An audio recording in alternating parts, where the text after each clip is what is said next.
The Gallant Few Rangers podcast is brought to you by Triple H Mortgages, the one-stop shop for all your mortgage and mortgage insurance needs. Contact them today on 01453 887 179 or hello@hhhmortgages.com. You can also find them online at hhhmortgages.com or on their Facebook page.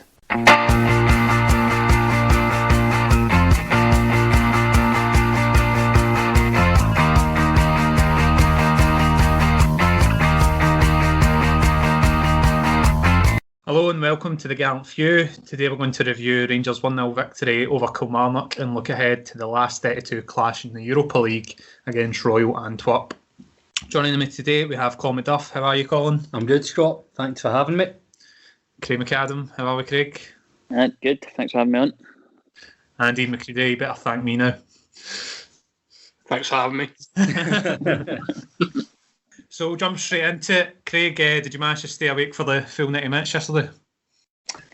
Aye, another win closer to the title. So probably not the most exciting game, but we'll do our best to talk about it. And a win's a win, closer to lifting the trophy. So I'm a happy bear.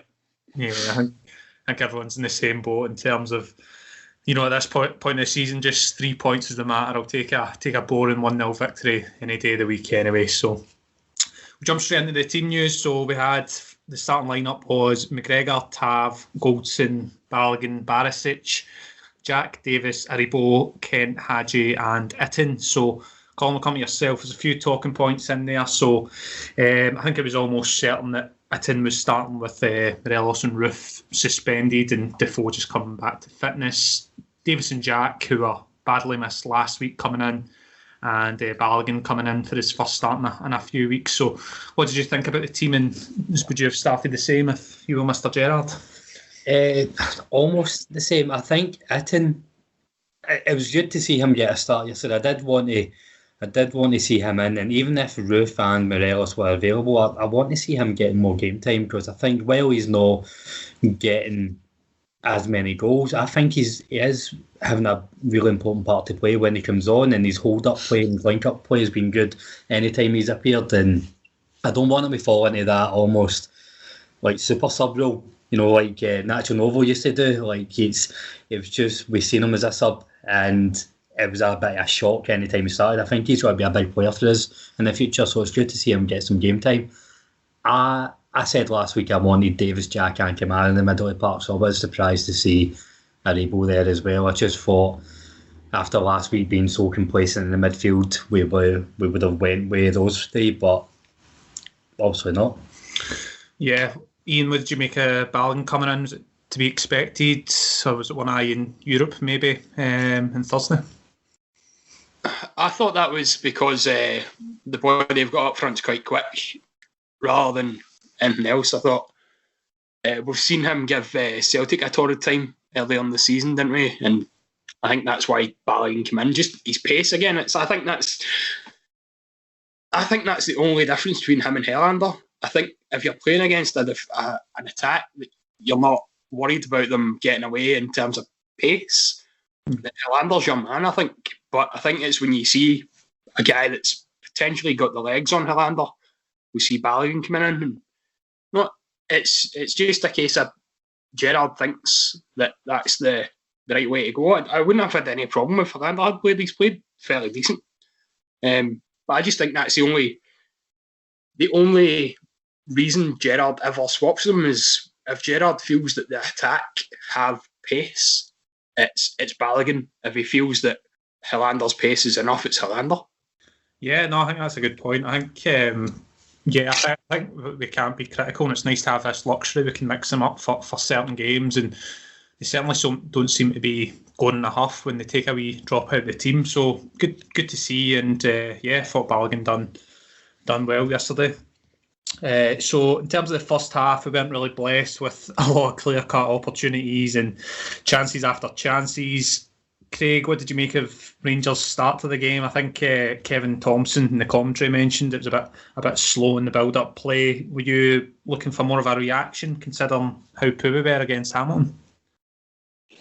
I think the thing I was looking to see most was just us controlling the ball in the middle of the park a lot better. The Hamilton game, obviously, when we made the Zangu and Kamara change, I just felt that was one change too many. You could have had one of them in there with Davis or Jack, because they're the ones that really control the game for us. So first half, I was really just hoping we were in control of the game. It was a fairly slow start. Not too much exciting happened, but it's good to see just Davis and Jack and just the impact they make. And when they've got the ball at their feet, we're comfortable and the ball's protected, and there's a chance that an attack can build from there. So that was the main difference I was looking to see from the week before, and the result as well, obviously.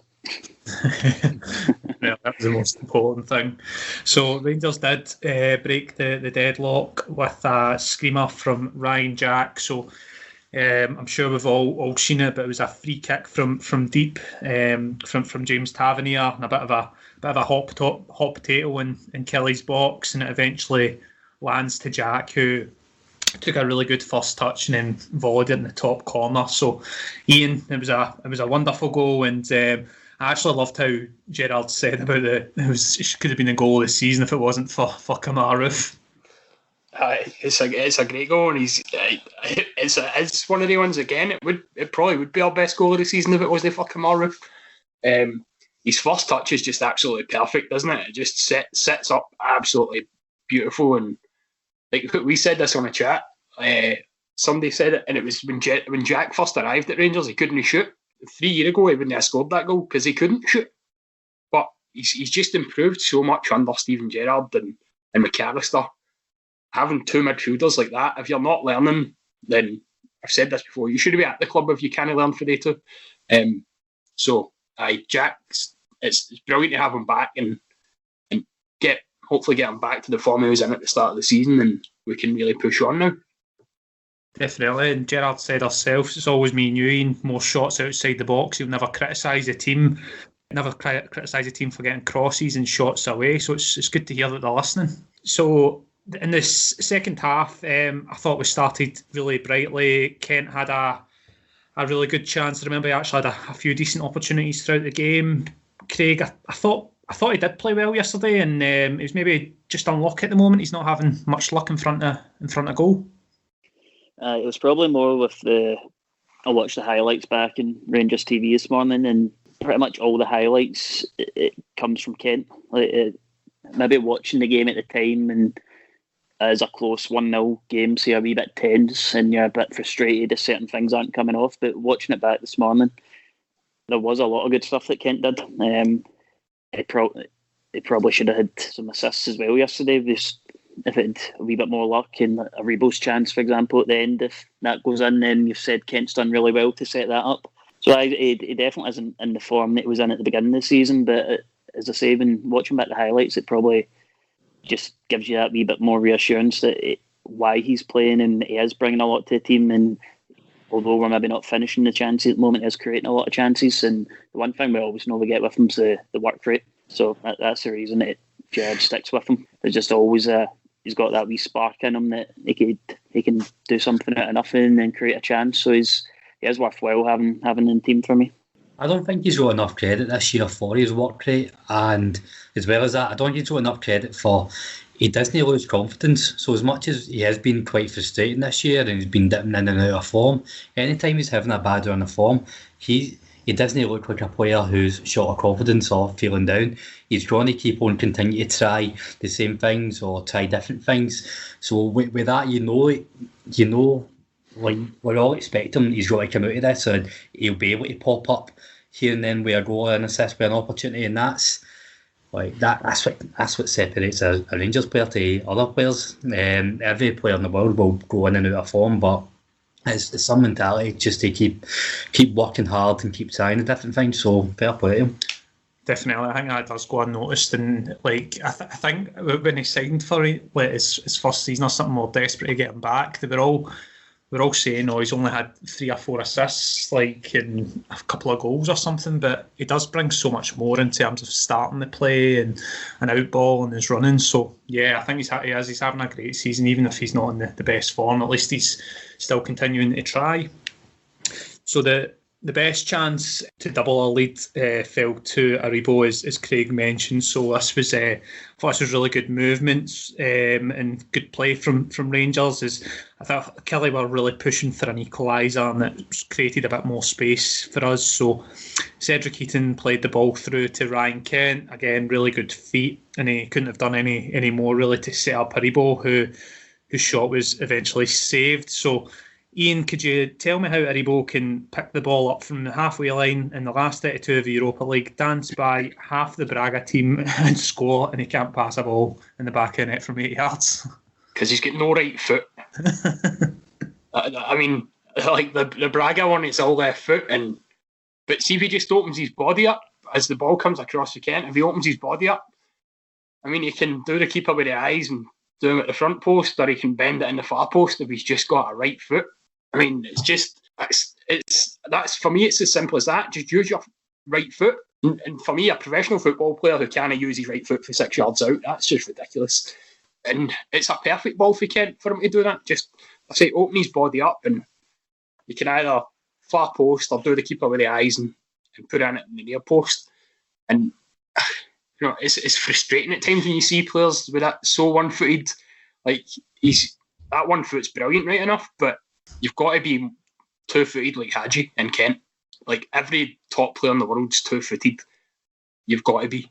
Yeah, no, I'd agree with that. It's I think he could have hit it first time as well, and just like the power of the shot would have beat them. And I think just the worry, and obviously we can look back in hindsight, we got the 3 points and it's fine. But what we're going to come on to just now is the penalty chance, which, you know, I thought was a pretty decent shout for a penalty. Don't think we could have had many arguments with that. So, Craig, it just shows how important we need to kill these games off, because there is a chance that could have been a penalty. And what did you think of the penalty shout from Kelly? Nah, not a penalty. It was outside the box. It was a foul, so they should have had a free kick, but it was outside the box for me, so it's definitely not a penalty. The only penalty there should have been in the game was in the first half on Tav. For me, that's a penalty. Even just watching the replay of it, you can see Tav's feet are completely away from him, so that's not going to happen unless somebody's made contact with him and gave him a barge on the back. So that would be the only penalty in the game for me. But it was definitely a foul on Balogun, which makes by Balogun, sorry. So it does show when it's only 1-0, it can be nervy, and we've seen what happened last week at Hamilton. If you don't kill it off, then there's always that chance that a wee bit of lack of concentration and it's came back to haunt you. So it was slightly clumsy from him, but definitely outside the box for me, so not a penalty. Yeah, I know that was. You would need to probably go into VAR to like get a clear, but I think it did look just outside the box. I thought it was actually a really good ball from Kelly. Put us under. It was a nice, intelligent ball, which was good from them. So the match finished 1-0 and moved 21 points clear of Celtic. As I say, there wasn't much action in the game. Just wanted to pinpoint a few players I thought played particularly well. Obviously, the man of the match, Ian, was Stephen Davis, and Gerrard hinted in a few post-match press conferences. I seen one, obviously, with Rangers TV and on that Please Soccer Cowboys, and he said that the decision's really with Davis. He felt he retired too early, so it really seems like the ball's on Stephen Davis's court. I think we've spoke quite at length in terms of, you know, do we want to extend him, but surely it should be a no-brainer when he's playing like this every week. Absolutely.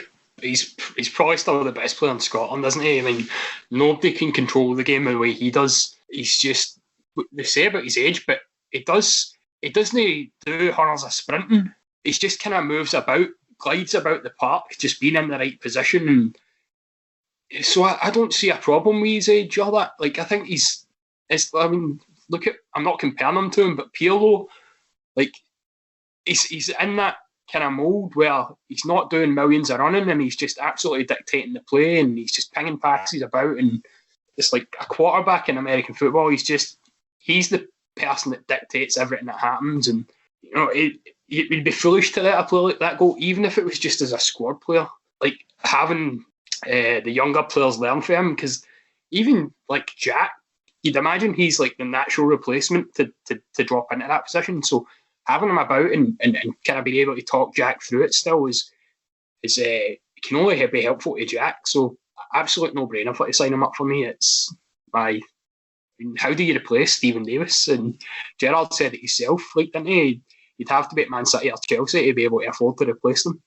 Yeah, it was extremely high praise from a great midfielder himself, to be honest. So it just shows you how important he is. I think we all want to see like a transition where we're not too heavy reliant on it. I think Hamilton last week was a perfect example. It should be a comfortable game, but we missed them so much. Colin, Scott Wright, he came on yesterday, so I think he's played sort of 30 minutes in total for us. I thought he looked really sharp. Really getting stuck in, and he looks to have a good touch and quite skillful for him. I guess it's good to have him in that position. Hopefully we can get the title wrapped up as soon as possible and see a bit more of him. But how have you been impressed with his start? You know me, guys, I like to keep my feet grounded and not get ahead of myself, but this boy will go for 30 million. That's my prediction. You can pinpoint back to 14th of February 2021 and I'll prove he's all right. Right, see what I've done there. No, he is like, it's weird he's impressed without really having too much of an impact, if that makes sense. He has the biggest compliment I could probably give him. He kind of looks as if he has been with us all season and he is one of our squad players. I fully expect him, the longer he's with us, the more game time he's getting, the more he's training, whereas he's trying to really come into being a part of the first team squad. What you mentioned there about the transitional period for Davis and getting somebody else in, I think this is the right chance for Scott Wright to transition in, because there's every chance that Aribo, Hadji, Kent, even Roof, we might not, realistically, maybe one of them will go in the next 18 months. So we don't want to be in a position where we're scrambling to go and try and get a ready-made replacement in the transfer market. Scott Wright can hopefully step in and be one of the options there. But no, I think he's done really well so far. The more game time he can get, the more comfortable he's really getting and have a real impact. But I think it's testament to how much Gerrard rates him as well, that he's put him in so early. Yeah, it's good. It's good. We discussed it as well, getting him in at this period of time. I think it was me and yourself, Ian, saying it's like he's not going to get in the team. What's the point? But he's hopefully gives him a good head start going into next season when hopefully he's won a league championship and he's maybe had a chance in Europe as well, just to start next season with hit the ground running really, and maybe a chance of a cup as well. So yeah, fingers crossed. Last player I wanted to mention, come to yourself, Craig, Cedric Eaton. So didn't score yesterday. It's probably because he wasn't playing against Motherwell, but I thought some of his link-up play, his hold-up play was really good. Do you think it's a concern he's not scoring as many goals and when obviously he's started the past few games, or do we need to give him a bit of slack? I think there's enough encouraging signs in terms of he's had a few really nice touches and turns and played a few good passes, so he is holding it up and linking up with players.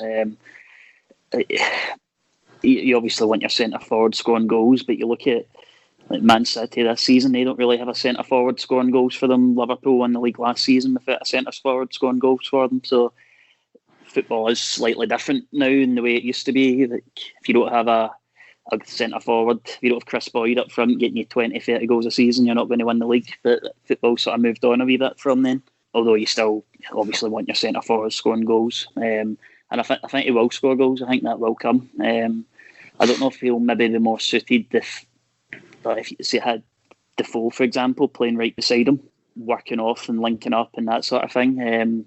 Possibly playing as a two would suit his game a wee bit more. But I don't imagine we'll see that probably in the 3 years that Gerrard's been here. You could probably count in one hand the amount of times with the two centre forwards right up top. So there was a lot of encouraging signs from him. I do like the look of him. He's still young. It's probably his only issue is this was his big chance to get a sort of back-to-back starts. Once Morelos and Roof are back, he'll probably struggle to to get starting time, so it'll be more coming on for the last 20 minutes and that sort of thing, which he's been doing really well, and he's made an impact in most games that he's came on. He puts in a good shift. You'll see him chasing into the corners and running down the clock and that kind of thing. So I've been really impressed by him, but ideally you'd want him to have got a goal in the last couple of starts that he's had. Yeah, I think Neil McCann mentioned it as well, in terms like he's maybe just a bit, not short on confidence, but like you look at his goal in Europe where he just didn't even think about it, just touch out, shoot, and he's maybe taken a few more two touches and things like that in front of goal. So hopefully it's just a wee confidence thing, because his goal scoring record was really good in Switzerland. So hopefully he can bring that to Rangers. Would you say he's been let down by the team the last couple of games, because we've not played well at all? I can't remember any creating him any clear cut chances. Like you're not turning around and go, he's not scoring, but he's had like 3 or 4 misses. He's not really had the chances to score. Like, so I would argue that over the last 2 games we've not played well, and it's not been for his lack of effort that he's not had the chances. It's been others around him who are supposedly there to create for him, who've let him down a bit.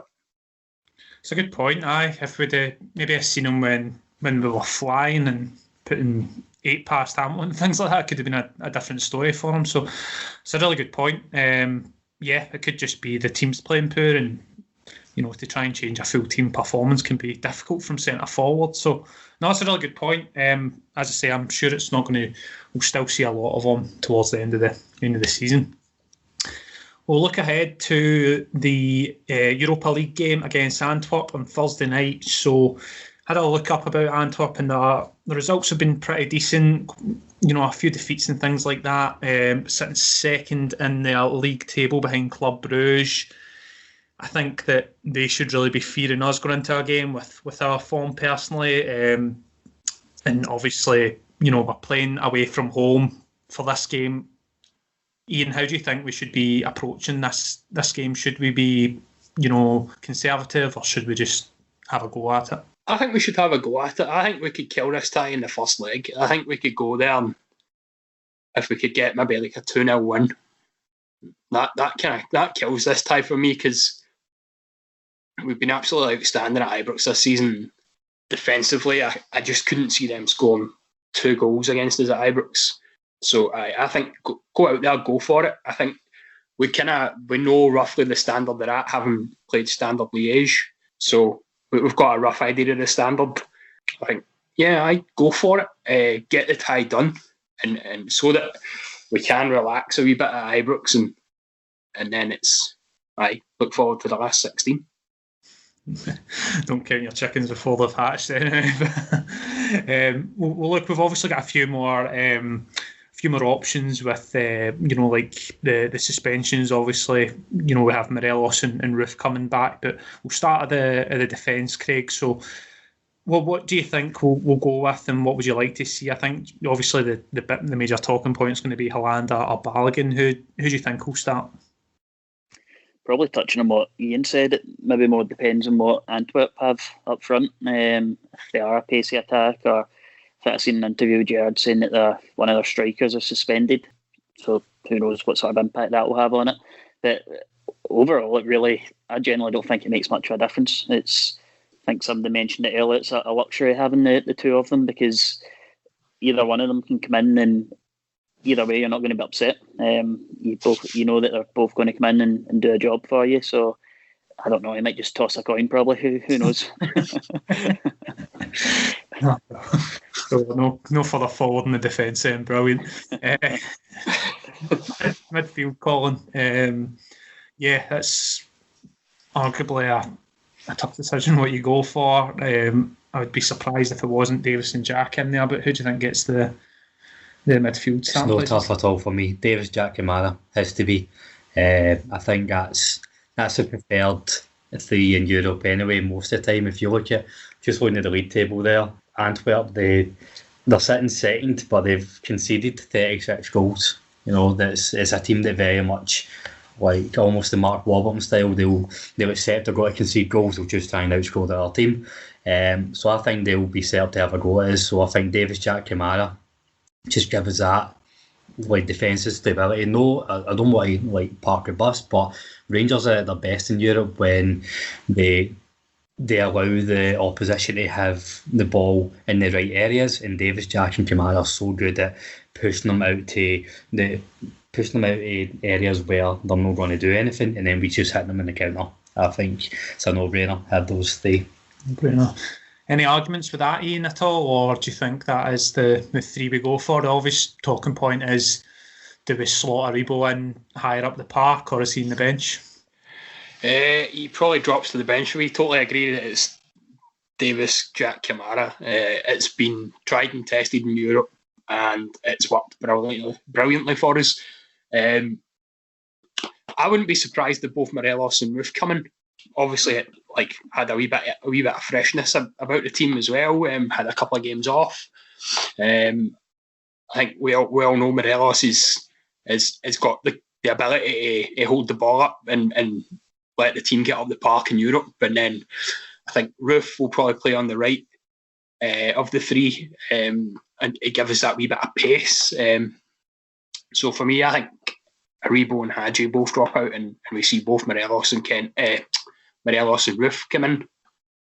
Certainly that's the way I'd go. I think, that would be my team. And again, like Craig said with the defence, it depends on the striker for me. Is the striker quick? If he's not, then it's probably Hollander. If he is, it's Balogun. It's as simple as that.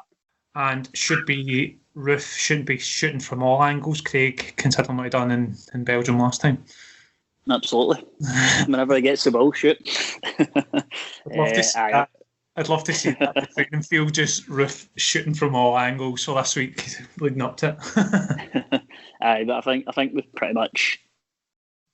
Well, you never know what might actually happen, but I think that's the team. The only real question mark for me is Hollander or Balogun. You could see it being either of them. Midfield definitely picks itself in Europe. I know Colin mentioned that that's the midfield he would have wanted to see yesterday, but for me, I don't think that really works at home SPL games. But the bigger away games or in European games, it's definitely the best midfield for that. So I think that picks itself, and I would like to see Roof and Morelos both playing as well. And Kent's always a shoe-in to start. So it really is just a decision at centre-back for me. Yeah. Colin, it seems as though it's been ages in Europe. You look forward to it? I cannot wait, man. I cannot wait. I think he'll be good for the team as well, because there's so much pressure on him right now to get 55 over the line, and I think that this will be a welcome change for the team as well. And I think Rangers last year, if you remember, we were going through a bit of a stale phase, to put it lightly, in the league, and we really picked up in Europe, and we were playing so well, and it kind of put a bit of life back into them. I think the big occasion, it's needed for all the fans and Rangers as well, and it'll be a really good match. I think you're right. I think, playing domestically, like we say it all the time, we just play the same teams over and over again, so it will be a nice wee change of scenery, and hope, I'm sure all the players are going to be buzzing for that as well.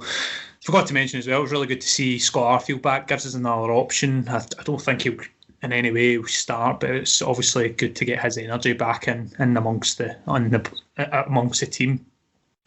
Just go around the room for some score predictions. So, Ian, what's your prediction? Still 2-0? You confident with? Aye, I'm going for a 2-0. Aye, kill the tie, first leg, and then get them back to Ibrox. And they're not going to score 2 goals at Ibrox, so if we can get a 2-0 away, it's done for me. Craig? Sounds good to me. 2-0 to the Teddy Bears. Colin?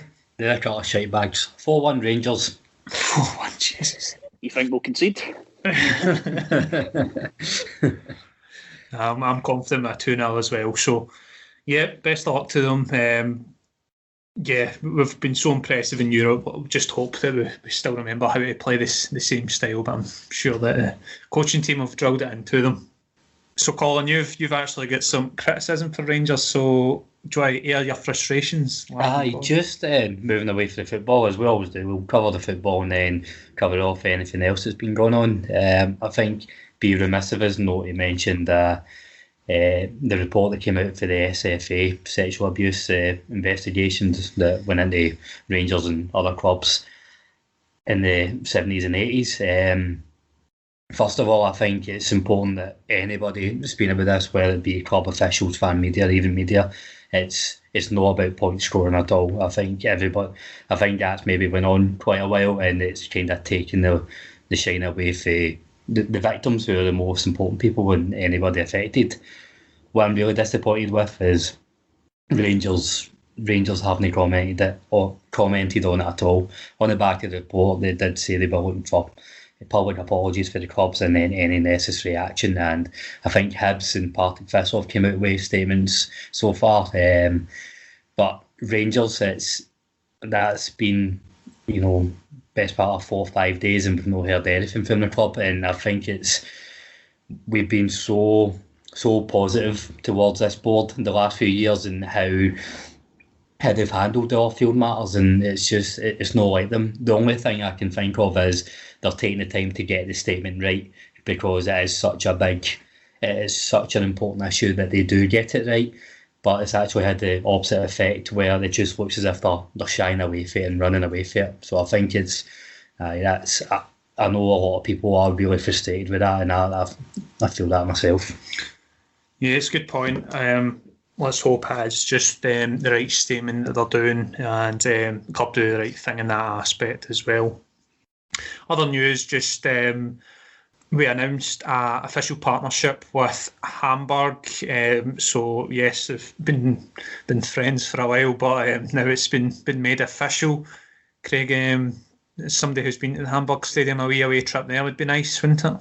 Aye, me and Colin, a few others were there a couple of years ago. So there wasn't a game on that weekend, but we done the stadium tour, so it was built to have a stadium, and there's always been that kind of special relationship between the two clubs. So I think it's maybe just a case of watch this space and see what the partnership actually means. But we jaunt over there wouldn't be too bad. The Google entries in Glasgow for Reeperbahn went through the roof last week.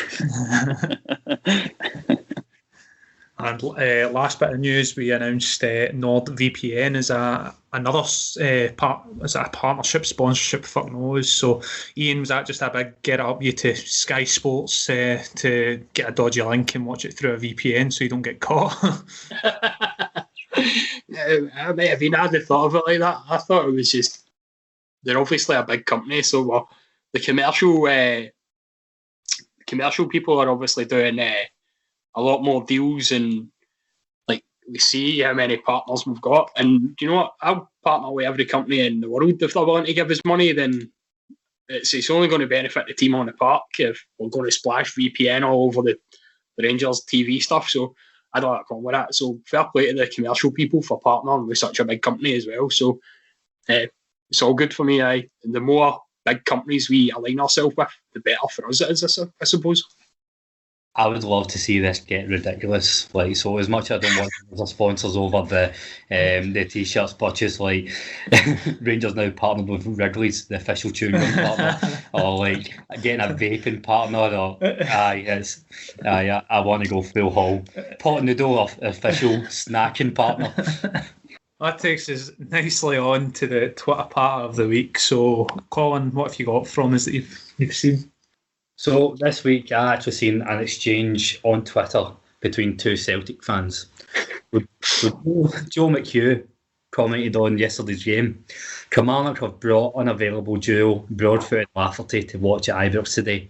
Not sure that is in protocols. Teams only bring their matchday squad. His wee pal Michael Main replied, Joe, we brought Julian across to another continent for pints. Let's sit this one out. Ian, what have you got for us? Mine's another thing about yesterday's game, and it's not so much the line that it goes down. It's certain comment. It's fucking unbelievable. That Hun Lafferty was on the bench for Kelly today and celebrated the goal on the full-time whistle. Now this is the bit that got me.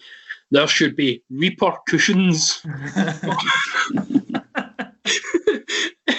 it's you're just like, come on, man.